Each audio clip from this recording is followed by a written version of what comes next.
Conjugare, Centro Português de Apoio à Pesquisa Científica e à Cultura. Acreditamos que as ciências e as artes mudam o mundo. O conhecimento transforma, e isso nos motiva. 15ª Jornada Virtual Internacional em Pesquisa Científica, com o tema Educação, Inclusão e Direitos Humanos. Olá, tudo bom? Meu nome é Ricardo, sou doutorando em Psicologia Institucional pela Universidade Federal do Espírito Santo, sou mestre em Psicologia Institucional, sou psicólogo e também sou graduado em Saneamento Ambiental. É um prazer estar participando dessa jornada virtual em pesquisa científica e estar contribuindo com o trabalho que eu desenvolvi, apresentando para vocês. Ele tem o título de Crise Ambiental, o aviso não escutado. Esse trabalho, ele parte de a gente está revisitando um trabalho que eu desenvolvi junto com uma colega minha, Lilian Barros, na primeira década do ano 2000, em que a gente utilizou alguns referenciais teóricos e a ideia é revisitar esses referenciais teóricos numa perspectiva histórica. Uma perspectiva histórica que apontava, naquela época, mas já há tempos atrás, a partir desses referenciais que nós utilizamos, as previsões de crise ambiental desde a década de 70 e que soam hoje como um aviso não escutado, ou seja, que vários estudos, o campo da militância, o campo da discussão da questão ambiental já anunciavam o que poderia vir, né, a acontecer com o planeta Terra caso, né, o ser humano continuasse com aquela relação predatória com os recursos. A gente vai estar colocando aqui que o que está no centro desse pensamento que tem esses efeitos hoje? A separação que o mundo ocidental fez, né, no seu pensamento de homem e natureza. Essa cisão, né, que é uma cisão que marca o pensamento colonizador branco europeu, é uma cisão que fazem várias outras cisões. A cisão de razão e emoção, corpo e alma, a cisão de sujeito e objeto, e essa cisão entre homem e natureza. Qual a consequência que a gente tem disso? Que, como é algo externo, é algo que não vai ter um impacto nesse sujeito. É algo que ele pode utilizar, usufruir. Não é algo que ele faz parte. E aí a gente traz o antropocentrismo.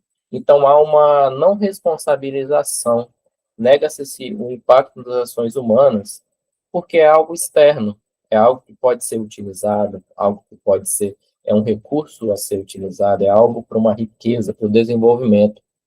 E, nesse sentido, isso se acirra no modo de produção capitalista, que também é originado do mundo ocidental. E aí, quando a gente vai ver essa pesquisa que foi realizada no início da década de 2000 por mim e pela Lilian, nessa pesquisa, uma das principais coisas, a gente fez uma pesquisa com funcionários da limpeza do Instituto Federal do Espírito Santo. E nessa pesquisa, uma das coisas que aparecem é que o meio ambiente ele é sinônimo de natureza, né? Como se fosse as áreas verdes, os rios, e como algo muito longe, né? Já que nós vivemos na cidade, e essa cidade ela é um símbolo desse pensamento ocidental que tenta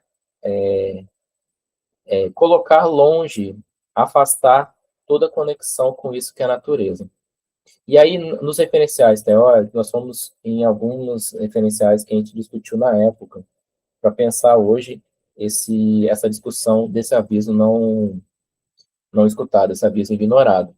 Então, a gente vai lá na psicologia ambiental, nos primeiros estudos de Telson, ele alerta sobre a tempestade ambiental. Na verdade, porque ele fala que o que a gente estava vivendo era já o início de uma tempestade que poderia escapar das mãos do ser humano, com relação a essa relação, é, é, relação predatória com a natureza. E eu até discuto que, na verdade, não foi que escapou das mãos, é porque estava muito nas mãos do ser humano. O ser humano achava que era aquilo que ele podia fazer, é bel fazer, estava nas suas mãos. Isso já na década de 70, né? Nos anos 80, nós utilizamos alguns autores, em Isabel Carvalho, é uma autora que discute, já na década de 80, no, na sua discussão e pesquisas em mestrado, ela diz que há dois discursos ecológicos que tentam disputar a hegemonia e eles se tornam um pouco conflitantes.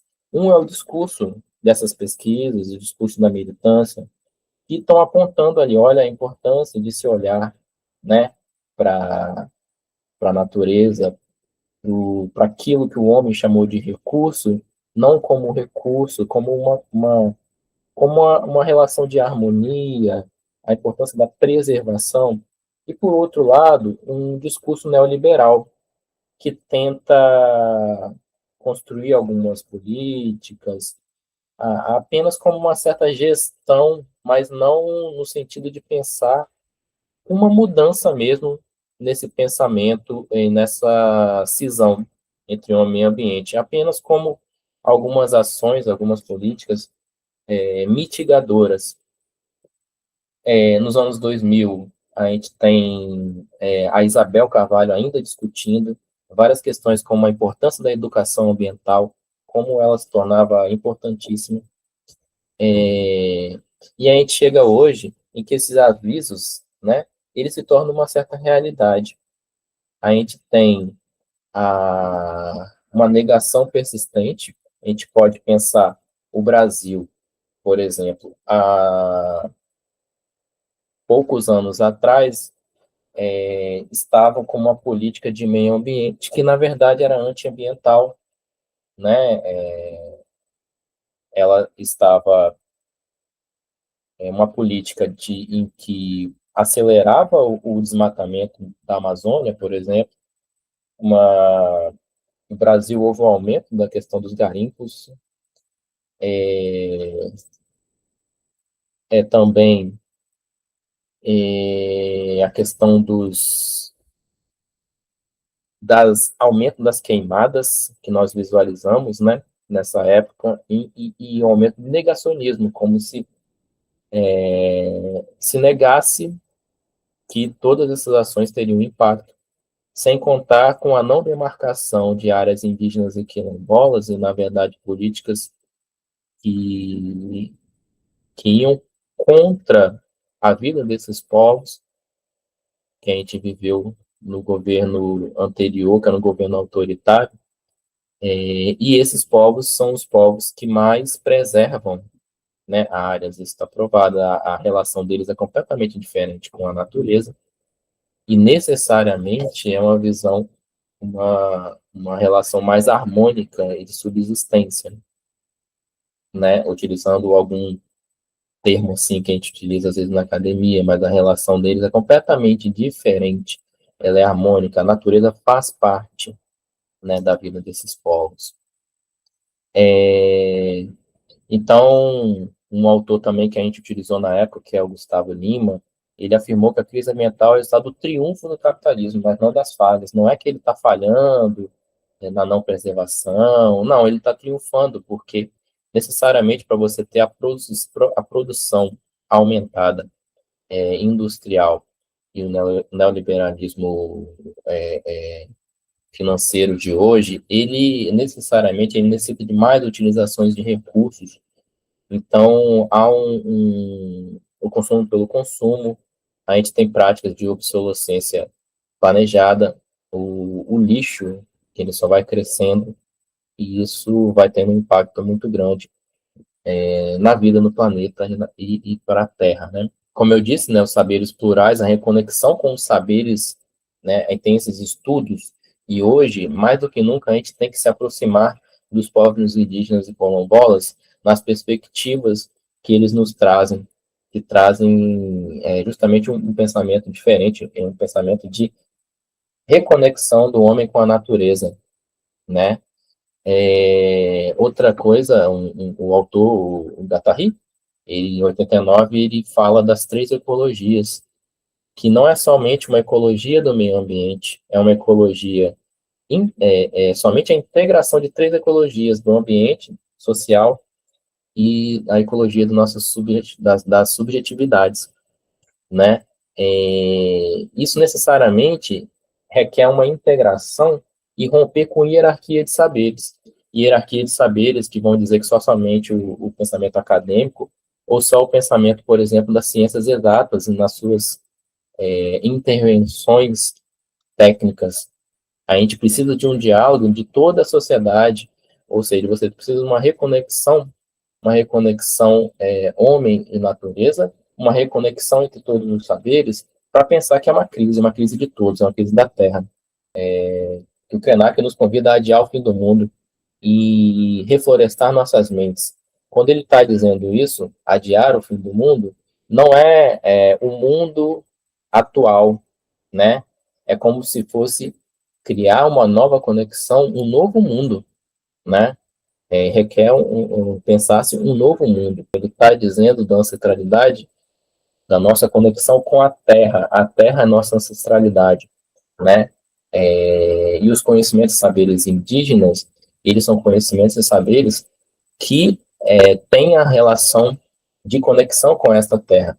Então, adiar o fim do mundo necessariamente seria a gente reaproximar da Terra, reflorestar nossas mentes, né? Ele fala que nós precisamos nos conectar novamente com uma poética e mudar nossas cidades, esse pensamento da cidade, de afastar tudo que é natureza, tudo que seria selvagem, seria trazer para dentro da cidade de hoje, dentro para a nossa vida, a conexão com essa terra.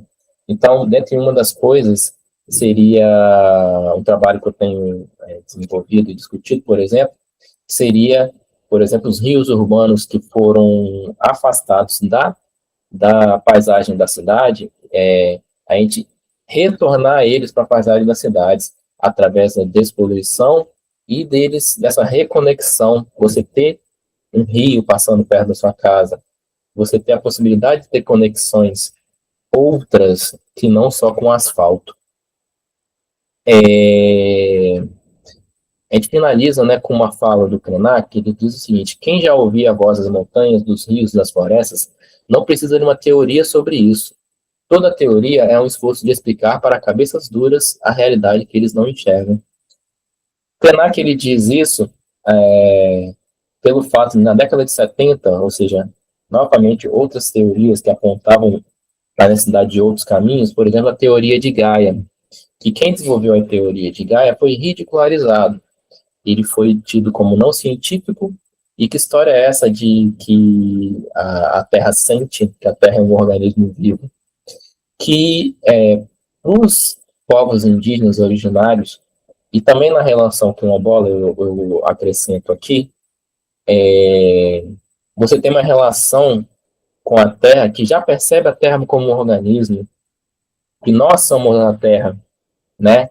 Então, quem já ouvia a voz dessas montanhas, dos rios, ele não precisava nem de uma teoria, né? E que a teoria é um esforço para explicar quem, né, é um cabeça dura, ou seja, que a realidade que não enxerga, né, parcela da sociedade que insiste em não enxergar